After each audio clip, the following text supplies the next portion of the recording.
Hello, everybody. What day are we on? It's Thursday. Happy Thursday, everybody. I can't believe it is the middle of August already. Like summer was just like here and gone. I don't know if anybody else feels like that.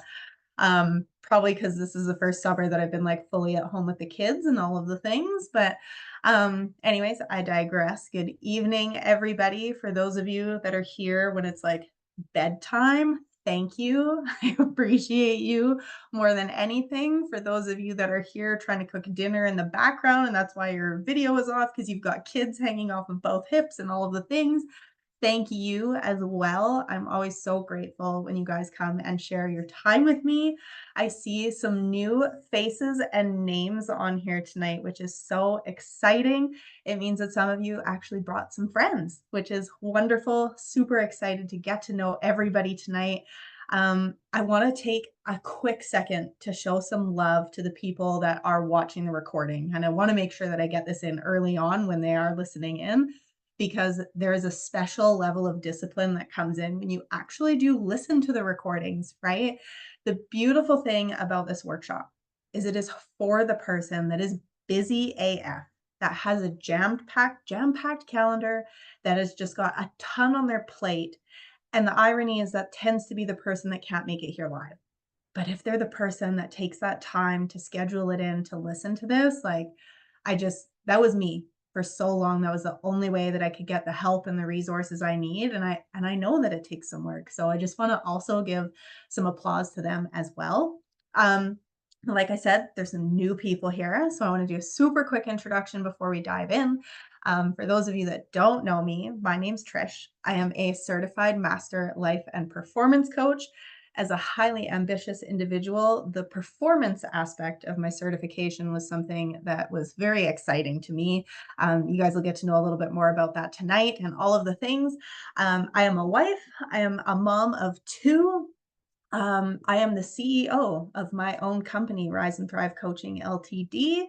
And my main mission when I work with high performing clients, my main mission is to help them eliminate the idea of max capacity so that they can go and exceed their capabilities, because we are all so much more capable than we give ourselves credit for, right? And help them go tap into their true potential. And I talked about this in my stories the other day, this concept that, when you work with your clients, what do they get on the other side? When you work with somebody like that, that's like, just like take the weight off so I can run. They don't have a goal. It's whatever is on their heart today. They just want to go and accomplish that. And I want to give that relief to my clients and to you guys tonight.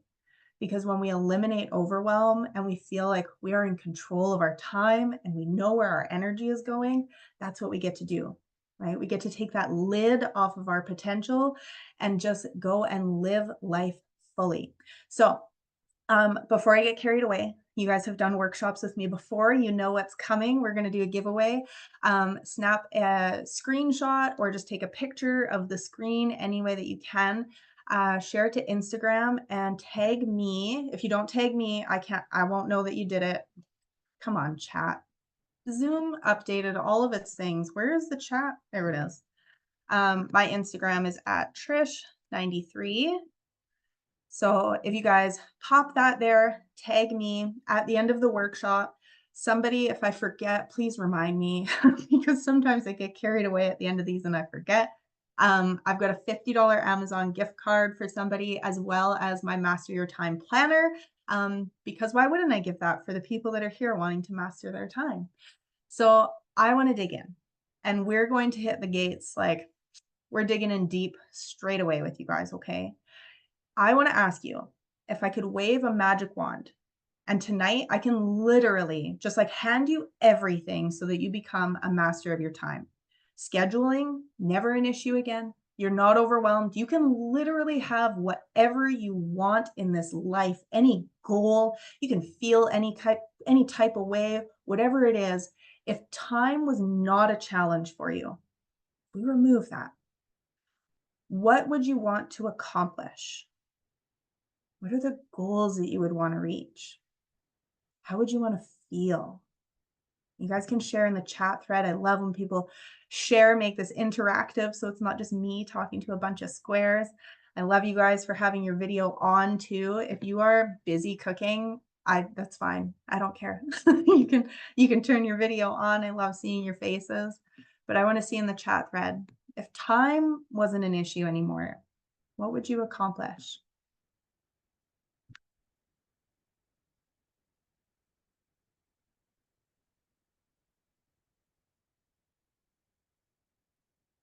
I'm going to give everybody a minute, and we're not moving on until somebody, thank you. Bonnie, I would have a very clean home in each and every room. Teresa, I just wish I could figure a way to balance 16-hour days of work and family time. The house chores suffer a lot. A successful business without being overwhelmed and tired from work. Teresa, if you could balance it all, if you could find a way to balance those 16 hours, what would that give you? Alicia, I would have clear boundaries to be able to give my time to myself, whatever business I choose, and my family without feeling guilty when I'm doing one but not the other. I'd be happier and feel less overwhelmed. Marie, quit my job, help my parents, and contribute to causes that help animals and young children, time freedom, stronger relationships. I'd be able to have all the housework, family time, and my business done without feeling out of control all the time. Yes. There we go. Everybody was just typing. I was sitting here so impatient. I was like, when are you guys going to share things with me? You guys are just like typing paragraphs. I love this. Full-time income with part-time hours. Heather, you are speaking my love language right now. Great relationships with family and more quality time together. Spend more time with my husband and family. I am reading these all out loud because for those that are catching the replay, I want them to catch this vision. My internet, oh, there we go. Outside adventures every single day with my dog, stronger physically, more time to spend with my parents or partner, connecting with friends weekly instead of hardly at all. Yes. Clean home, better meal prep, working with clients for empowerment coaching. Yes, this is beautiful, isn't it? So these are some pretty big goals, right? These are things that are near and dear to our heart. These are big things that you guys were like, boom, give me this right now, please. You wave a magic wand, I'll take it, right? So why is it so hard to have it? We can see it. We can just like grab it. We could grab it from this chat thread. We know what we want, but why can't we have it? I don't think anybody here, if I gauge the room, I don't think anybody here grew up in that era of like participation trophies, right? I remember growing up in an era of getting massive recognition for achievement. We got lanyards at the end of semesters if you were getting straight A's. My parents gave me $25 for every A that I got on my report card. It was just this normal standard that hard work was compensated. Did anybody else experience that growing up? Yeah. This carries with us, right? We bring this forward as an identity that if I am busy, I get validation.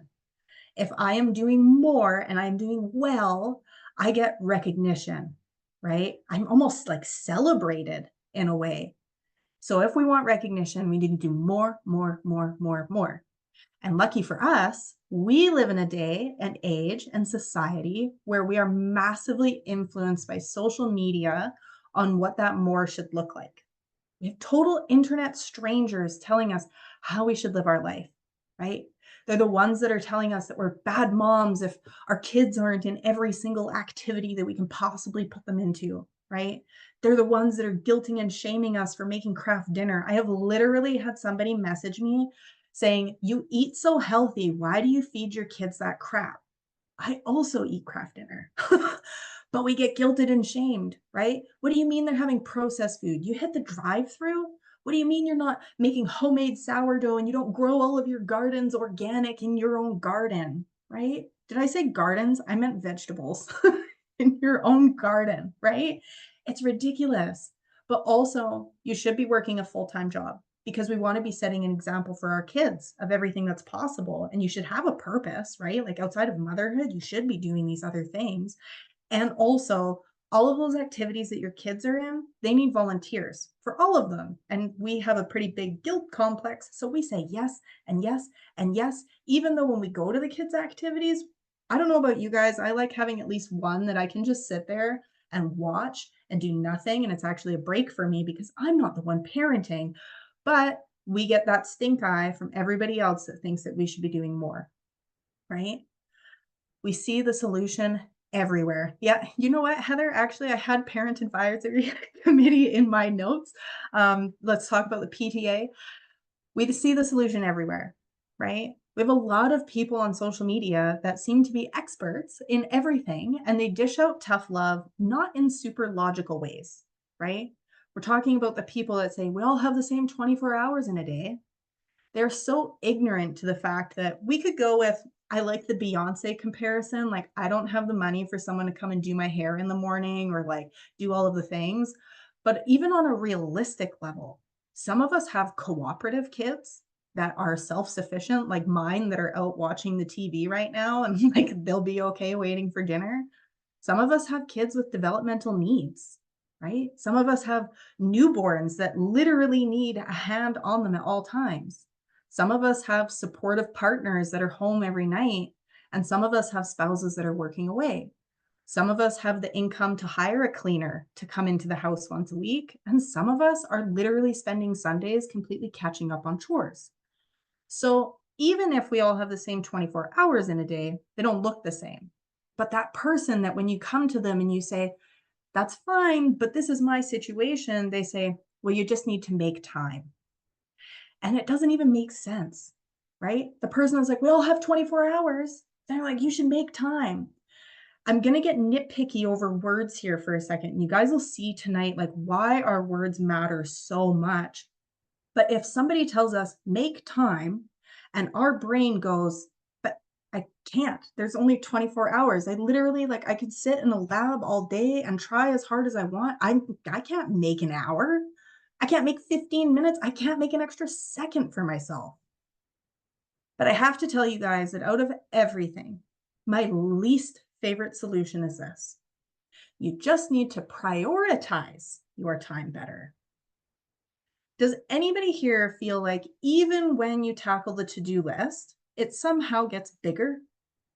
It's like that monster that you cut off one head and like three comes back, right? You start cleaning one room and then you're like, oh my God, I forgot about all of the other rooms in the house. And like, it just like, it carries away, right?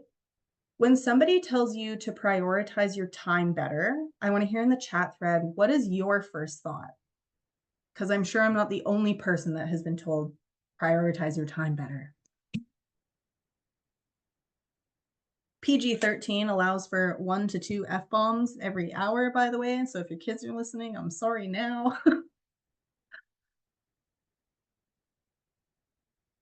Shut down because they obviously do not understand. Yeah, we feel invalidated, right? Yes, Heather, do you want to punch in the nose? Lindy, what can we take off my plate? Yes, sometimes we have a difficult time prioritizing it because we don't even know what am I supposed to let go of then? If I have to pick something as a priority, that means that I have to like rate things and it all feels like a priority. Yes, the list never ends. Why write it down? Yes. So I want to kind of take you guys on a little bit of an actual trip with me that I'm going to have to talk about quietly for a moment because the kids don't know we're going to Disneyland in September. Okay. Some of you guys know this because you follow me on Facebook. When we think about Disneyland, it is literally the happiest place on earth. But when I think about just walking into the park gates, I can already physically feel myself being pulled in a million directions. The kids are going to want to go here. This kid's going to want to go here. This kid's going to want to go there. My husband's going to want to go get a drink because we have to deal with like all of this crowd and all of these people and like everybody's coming at you right away. And if I walk into that park and that's my first experience, I'm like, I don't even know where to start. I can already feel like I've pictured this. This is, you guys are going to see like where I'm taking you. Okay. I pictured what is this vacation going to look like if I just show up? I'm going to show up and I'm going to go, I don't even know where to start. And I start to feel that overwhelm creeping in. And I start to wonder which kid I'm supposed to say yes to first. And I'm constantly giving Dan the side eye to see if his mood is still doing okay because he can only handle so much peopling at Costco and we're going to have to go deal with it at Disneyland. Like, oh boy. And then constantly making sure, is everybody taken care of? Has everybody eaten? Did everybody go to the bathroom? Are we going to actually get to the front of this line, or is somebody going to need to go to the like all of the things are just spinning all day, and even though I'm there, I'm not present.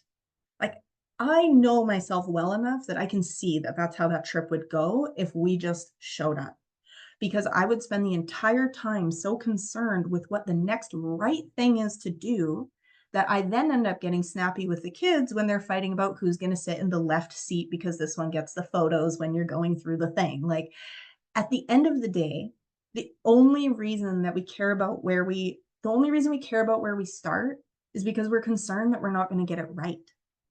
We want to make the right choice. We want to keep the peace. We want to make sure that everybody is having a great time and has a good day, even if it's at the expense of our mental health. And this is we're experiencing this in our day-to-day life too, right? How many of us feel like we have a million things to do in the day? And when we look at our calendar and we look at it and we're like, I don't even know where to start. And then we bring that energy with us into the day, that frantic, frenzied, like constant mental tally of who's happy, who's unhappy, what do I need to do, what fire do I need to put out next? This is where I'm going to again get nitpicky on our words. Because if we have a thought that there's a million things to do, has anybody ever said that to themselves? Like, oh my God, I've got like a million things on the to-do list today, this week, this month, whatever, right? It's going to immediately trigger overwhelm. Yeah, Meg, 1,000,001. It's going to immediately trigger overwhelm for us, because if we go back to nitpicking on our words, that logical part of our brain is like, a million things? There's only 86,000 seconds in a day. I can't even breathe a million times. How on earth am I supposed to get this done? And what if I don't get all of it done? And then some of it's going to go to tomorrow. Like, what needs to be done today? And like, it just becomes this like massive storm in our brain. If you guys have seen Inside Out 2, when anxiety is doing the like tornado around the panel, like that's what's going on, right? Yes, Karen, I always have 12 tabs open. Man, what an overwhelming. If I shared a screen right now, you would find my internet browser overwhelming because I have about 12 tabs open, right? We don't know like which one we need to go to, right? Yes, everybody needs to see Inside Out 2, please. But well, everyone wants to come in and fix our problem, right? They're going to come in and do what we call coaching the action line. That's when they're coming in telling us you need to make appointments. Make this time with yourself just like you do an appointment. You need to prioritize your list, right? As long as we have this belief in our mind that we have a million things, that we have 12 tabs open, that if I scroll back up, if I pull some of the things like that, the list never ends. The list never ends. Man, well, if it never ends, what's the point of starting, right? If we don't address these subconscious, like these internal thoughts, we're never going to be able to break that barrier. This is going to be the thing that leaves us continuing to feel like we are at our max capacity and aren't capable of handling anything else. And I want to take a second to congratulate every single one of you, whether you are here live or watching the recording, because there were many people that got the exact same invite you did, being told, I can help you eliminate overwhelm. And they literally said, I have too much on my plate. There are people in the world that believe that they have too much on their plate to do something, to take some things off of their plate. You guys catch that? If we don't address these beliefs, if we don't understand the patterns that exist because of these beliefs, this is why we end up feeling like we're just beating our head against the wall and not getting anywhere. Okay. So our subconscious mind is going to be this part of our brain that's on default, right? You guys are all sitting here upright without falling over somehow because our brain just like knows which muscles to engage, and it's like keeping us breathing and all of the things, right? We don't even have to think about what's going on because our subconscious is just running on default in the background. It keeps us safe. That's our caveman DNA, right? These are the things that we haven't evolved from, by the way, the things that feel like that to-do list that never ends is about the equivalent of a saber-toothed tiger and it sends us into fight or flight mode. And then we have our conscious mind. Our conscious mind is the thing that we're aware of, right? Those are the thoughts that we know are coming up. These are the thoughts that we're like, yep, I think that when I see the to-do list and you're sitting on this call and you're nodding, like that's because we've hit some conscious and like maybe kind of touched on the subconscious a little bit. But that conscious mind is already formulating an opinion based on the things that I'm saying. And that opinion is going to create a feeling for you, which is why most people can get off of a workshop or come back from a convention and feel motivated and inspired and they're ready to go and implement everything and they're like, I am a changed person after this 1 hour, like everything is going to be different. And we can go take those actions and we can ditch the phone and we can do all of the things that we want to do and we know feel good and all of the things for about as long as that feeling fades and our default belief kicks back in. It is going to sound like such a silly thing to say, when you say, I have a million things to do, we need to catch ourselves. But like in that moment, we do need to catch ourselves. And when you do, you'll start to notice how often other people around you are saying it. And it's really cool because until we bring that, like, what is the quote? Our mentor uses it all the time. Until you make the unconscious conscious, it will rule your life and you will call it fate. Yes. Okay. So there's a little bit of psychology work here first, because otherwise I'm going to hand you this time management tool. And if I don't bring awareness to the psychology, that subconscious is going to come back in and it is going to self-sabotage. Because when we have a story that creates overwhelm, we go into a self-sabotaging pattern. But if we develop a story, something that we can tell ourselves, some of you might call it an affirmation. I like to call it stories. And especially after my boxing coach the other day said, I've never heard it like referred to as storytelling. I was like, yeah, we're gonna bring that with us. If we have a story that leaves us feeling like we are in control, leaves us feeling empowered, leaves us feeling strong, like whatever that emotion is for you, that's different for everybody. That like supercharge. Some people it's peace. Some people it's calm. Some people it's energized, right? Whatever it is that brings you into a self-satisfying cycle, that's where we want to live. Because if we live in this place of self-satisfaction, for my high performers, not only are we checking that like box that we like to have checked, now we no longer need all that external validation from others. Now we give ourselves permission to bless and release and say no when we want to say no. Okay? So now, is everybody catching me on like we need the mindset awareness before we dig into the tools? Okay? We're going to talk about how to truly prioritize our days in a way that eliminates overwhelm and doesn't trigger overwhelm. Now, I want to add like a mini caveat to this. The first time that you sit down to schedule out your week, you might feel some overwhelm. But 5 to 10 minutes of overwhelm once a week is worth it if we can eliminate it for the rest of the week. Okay, this is going to be a process. It's going to take time. It's not going to happen overnight. The first time you go to do this, please do not go and let that head voice win that says, oh, look at this. This also doesn't work. Okay. So we're going to go back to Disney. Okay. We're going back on this trip. Now, instead of walking into the park, I choose to do my research. I join the Facebook groups. I talk to friends. I put out the Facebook polls. I can start to gather data from other people that have gone. And what that allows me to do is now I'm able to learn things like, oh, apparently the rides at Super Mario are not worth going on if you have to wait at all. So it's worth it to get the early access pass. Check, we're getting that early access pass then because we want to make sure that we get that and we enjoy it. And it's worth a little bit of extra money. We make sure to check the calendar before deciding our dates because I've gone to the States twice. For those of you that don't know, I live in Canada. Hi. Yeah. um, I've gone on 2 trips to the States now that have happened to be over Thanksgiving weekend, which is why I paid so much more in flights and why everything was so busy and all of the things. So while I can't guarantee that September is necessarily like the least busy month, it's probably less busy than a holiday weekend. And I can guarantee it's not going to be as hot as the middle of July, although it's still California. So I don't know what we're going to deal with. We also assessed our mental capacity to say, okay, we're going to have to manage the park lines, the crowds, the excessive steps, like the sporadic eating schedules, all of the things. 2 days is probably our max before we need a break.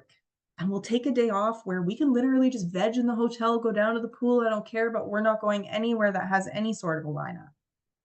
I have done all of this work, you guys, and I know that when we go, it's not going to go as planned.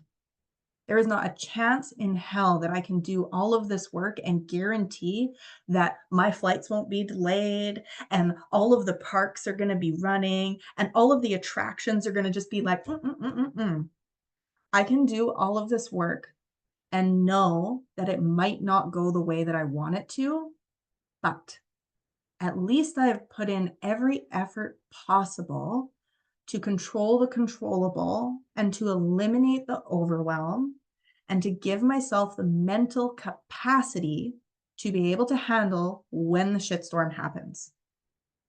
And this is something that a lot of us, I think somebody else up above said that they don't like scheduling because you look at it and you're like, well, it's not even going to go this way anyways. So then why do I even bother writing it down? Like, this is what happens for a lot of people. Because what's the point?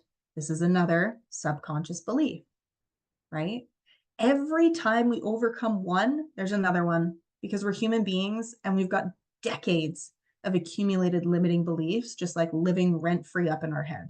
There's the little papa moles coming up every time you're like, I've got it. Yes, Meg, programming. This is our programming. And this is stuff that's like been put there by other people, by social media, movies that you've watched, right? Like all of this stuff, it's not ours to own. Okay. So that was a side tangent. But when we look at, so if I plan the trip, right, I've done everything to make sure that I remove overwhelm. The real win that comes in is that because I have that extra bandwidth now, like I'm not mentally bogged down, all of a sudden I can hear this little voice in my head, my intuitive voice. This is the one that knows when disaster is coming, not to like disaster level. Like I don't have a sixth sense or anything like that. But you know those moments where you're like, we should stop and get food. And then you think, flight's only an hour. And then that's going to be the time that the flight gets delayed while you are buckled in on the airport, like on the airplane, and you don't get to leave and you only get the Pringles and the cheap, shitty little, all of the stuff, right? And then we have that moment where we beat ourselves up and we're like, I knew that we should have grabbed food. How many of us do that in our day-to-day lives? Think about doing the thing, but then we're like, it won't be a big deal. It'll be fine. I'll do it later. And then later never comes, or then disaster does hit, right? Your schedule, you guys, yeah, that's future Meg's problem. That's future Meg's problem. Do we really want to gift future us problems, right? This is something that I actually used to use for myself, you guys. When I did my meal prep, when I was working full time, when I sat down and I ate my lunch, I thanked Sunday me. I constantly practice gratitude. We all want appreciation and validation and thanks from everybody else. When are we giving it to ourselves? I used to sit there and eat that meal and be like, man, I'm so glad Sunday me did this so I don't have to eat shitty cafeteria sandwiches. I'm probably over PG-13 by now. Sorry, guys. But like, we have to practice that love for ourselves. So our schedule, it is what it is, right? There's going to be pieces that we can't control, but ignoring writing it out doesn't take any of it away. If looking at it is enough to make you feel overwhelmed, in that moment, we're going to do our best to take away as much overwhelm as we can for Monday you and Friday you, all the way through the week. Okay? Because when you know what to expect for the most part, obviously, right? There's always things that are outside of our control. When we know what to expect, now we're able to see things like, oh shit, on Tuesday we've got soccer, and then we also have to meet the teacher, and we're not even going to get home until 8 o'clock at night. Now, instead of having to hit the drive through because, oh, I didn't even realize we won't get home for dinner tonight, now we can plan ahead. Now, maybe Monday night you make enough that you have leftovers. Maybe you just make wraps and bring that for everybody to eat in the car in between things. Maybe you start a crock pot meal so that at 8, when you walk in the door, everybody can sit down and eat before they do anything else, right? Like you get to do some kind of disaster planning, but you get to do it ahead of time instead of in the moment, right? The other thing that we need to do after we've done this, we've looked at the calendar, we can see, okay, this is where I'm going to have to expect some pivots. This is where things might take like a little more effort from me. We get to look at the calendar. And if you look at it and you think, wow, I don't have a spare minute in the week, we have a couple of things that need to happen here. Number one, we're going to give ourselves a little pat on the back because you've probably been living your life that way for a couple of years. And we haven't been giving ourselves credit for all that we do. Every time I go to my counselor, she's like, what's been going on? And I tell her, and she's like, how are you managing that? I'm like, I don't know. I keep forgetting to give myself credit for it. We have to be able to take that time because how many times do we get to the end of the day and we're like, I don't even know what I did today. I don't know where my minutes went. Like, I don't feel like I accomplished anything. Meanwhile, you spell it out for someone else and they're like, you're a superhuman. How do you have time for all that? Okay. We're going to give ourselves some credit. Number one. Number two, this is where we learn where we need to delegate. So just like that early access pass to Super Nintendo, to Super Mario, where I was like, yeah, that's worth the extra like $200 US, which is a lot more in Canadian. That's worth that extra money. When we look in and we see that our schedule is too full, now we can decide, okay, what do I need to delegate? Maybe it's worth it for me to hire a cleaner, even to come in for 1 hour, because I can guarantee you guys that a professional cleaner can get a lot more done in 1 hour than you can probably do in 4. Okay. So there's a bit of a trade off, right? We don't have to go, I clean the house 10 hours a week. I can't afford to pay that. Let's start with one and see how much space it gives you. Okay. This is also where we get to this is probably the most useful thing that happened in our family. And if your spouse is not male or you don't have a spouse, just keep this in the back of your mind for one day or apply it where it is applicable for you. Men are logical human beings. When I was standing in the kitchen crying, overwhelmed, saying, I don't know what even to cook for dinner. Like, I'm just so overwhelmed. I haven't stopped all day. I don't know what to do. I wish that you would help, like blowing up. He's like, I don't understand what just happened. And I can tell him my calendar is so full. But to him, he's like, I don't know what that means, like at all.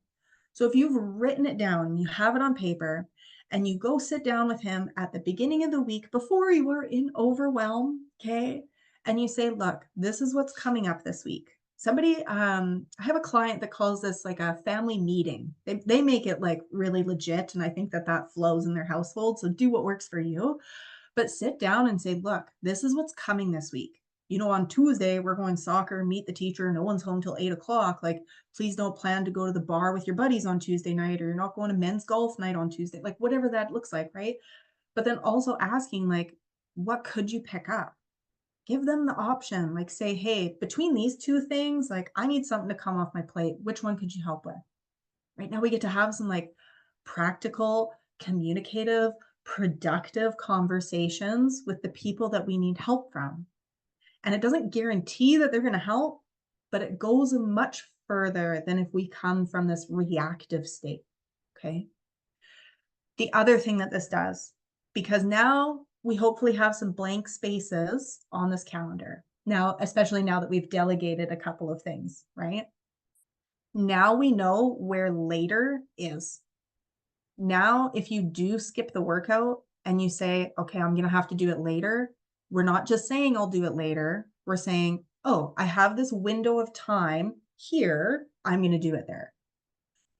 This is also where performance coaching comes in, and I say this with so much love and such a big smile on my face. If you don't have time to do it later, this is where we tap into some discipline and we do the shit anyways. We don't always have to want to do it, you guys. This is something that I've been reflecting on a lot lately, is growing up in a household that told me you can do what you want when you move out. So then when I moved out, if I didn't want to do something, I'm not going to do it. But man, that's created a massive self-sabotaging cycle for myself a lot of times in my life. So when we have these times where we have something that's important to us, and I would like to add that lunch should be something that's important to you. If you don't know when later is, do it now. And if you have to do it a little faster than normal, do it a little faster than normal. You don't have an hour for your workout, you have 15 minutes, do 15 minutes. It's better than none, right? This is what creates mental capacity. When we have everything out of our brain and we're operating from this place where we know what's coming, right? We know what's ahead. After time, you'll start to notice these little intuitive moments come up for yourself as well. Just like in the airport where we go, oh, we should eat, but then we don't. And then we end up on the delayed plane. We have these intuitive moments in day-to-day life too, right? And something that I've started to notice recently is that for me, that intuitive moment is time. It's time itself. I can ask Jackson, did you set a timer? Because he has half-hour limits on his tablet. And 15 seconds later, that timer goes off. It didn't cross my mind before that to check in with him. It's just, I think it's been about a half an hour, and I've got it almost down to a minute. This is something that changes the game when it comes to how we feel about time. Because if we don't have a strong grasp on time, we feel like it's out of control, and then we feel like we're out of control. So when we do this, when we're able to live from a little bit more of an intuitive place, we become more intentional with our time, become more intentional with our actions, with our thoughts, with the words that we speak to ourselves and to others, and we build more meaningful connections, right? Which is what a lot of you said you wanted at the beginning of this. And I could show you all my notes that this is what I had written down. And I don't think I talked to any of you before this workshop. So this is crazy alignment. And I believe in that stuff. So if you don't, I'm sorry, but I do. If this is something that is near and dear to your guys' hearts, to be able to come to this place where you don't feel that overwhelm so that you can have a handle on everything, so you can have these connections with your loved ones, with your parents, with yourself, whoever that is, so that you don't experience guilt when you take time for yourselves. This is why normally I work with people for 6 months. And I had to take some time to sit down after looking at everybody that had registered for this program. And I was like, nobody here needs me for 6 months. You guys are well on your way. You've been doing a ton of work. I think most of you in here are in one of the programs that I'm running and to some capacity, right? Like, you guys don't need me for 6 months. Because when I work with someone for 6 months, we spend a lot of time uncovering a lot of subconscious stuff and doing a lot of deep dive work. I view it as like a full demolition, clear the ground so we've got space for a new foundation. That's like 3 months. And then the following 3 months, we're building the foundation. It's a lot of work. And I don't think everybody here necessarily wants to like do that total life overhaul. So what I did sit down and do was I kind of went with, what could I do that would still help you guys to dig deeper into this, to be able to get a little bit more of a specific grasp? Because I shared some pretty generalized ideas tonight, some generalized beliefs and situations and things like that. But you guys are experiencing your own circumstances. You have your own detours and roadblocks, and you're on your own trip, right? So what I wanted to do for you guys was I wanted to create something that would help you eliminate overwhelm, help you master your time, and come to this place where you truly feel like you are living a thriving life. So what I did, and I've never done this before because it's just never been a thing for me. What I did was I created packages that are unique and custom. So you could either do a single 90-minute life audit session, where what we're going to do is we're going to sit down, and that question I asked you guys at the beginning, what would you want if I could fix time? We're going to go like 7 layers deep on that, because I've got far more questions that I ask to pull out the real deep, like bring you to tears goals that will really get you moving and out of bed in the morning. And then we create a true action plan that's in alignment with that. Because what I find with most people is we have this idea of what we should be doing thanks to social media, but a lot of times it's not even in alignment with what we want. And this is where the blind spots come in. I always equate life coaching to finding blind spots. You can drive a car on your own just fine, but nobody's going to complain when somebody sees the pedestrian on the crosswalk that you didn't see, right? So having somebody to do that deep dive work to find the blind spots, to find where are we self-sabotaging that we don't even know that it's coming up. Having those moments where we're like, I didn't even know that I was doing that. And then most importantly, the reason that I did it at 90 minutes instead of my regular 60 is because I wanted to have time at the end where I can actually come in and offer mentorship. So normally I only teach in my group coaching programs. That's the only place that I bring like the teaching aspect of it. I don't even really bring that with my one-on-one clients. So what we're going to do is we're going to go through your biggest roadblocks, because for some people, it's going to be setting boundaries, right? You find that you're always saying yes when you know you should be saying no. For some people, it's delegating, having that like difficulty with releasing control. For some people, it's going to be procrastination, right? So being able to tailor this to exactly what you need, that's everything you get in a 90-minute session. I promise that we can make it all happen in that time, okay? The other option is for the person that knows that they need a couple touch points. They're going to need a check-in. It's not enough to just do one session and be done. I did a 90-minute session with 2 60-minute sessions in addition. And you have 4 months to use all 3. So we can't like extend it too long, because then damage gets done and then the session's not as productive. So it's still in that container of time, but you can kind of schedule it like where you need. If we're going to do it front end heavy, that's fine, right? Some people want to like space it out equally. So what I did, and I will pop the link over here in the chat thread so that you guys can take a look at this. But what I did was a single session is $832, the single 90-minute session.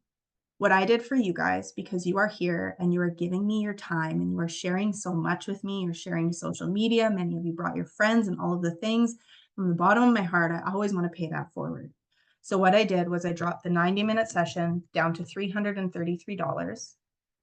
And if you do the bundle, you get the 90-minute session and the 2 60-minute sessions for $555. So within all of this, you get to choose what best serves you.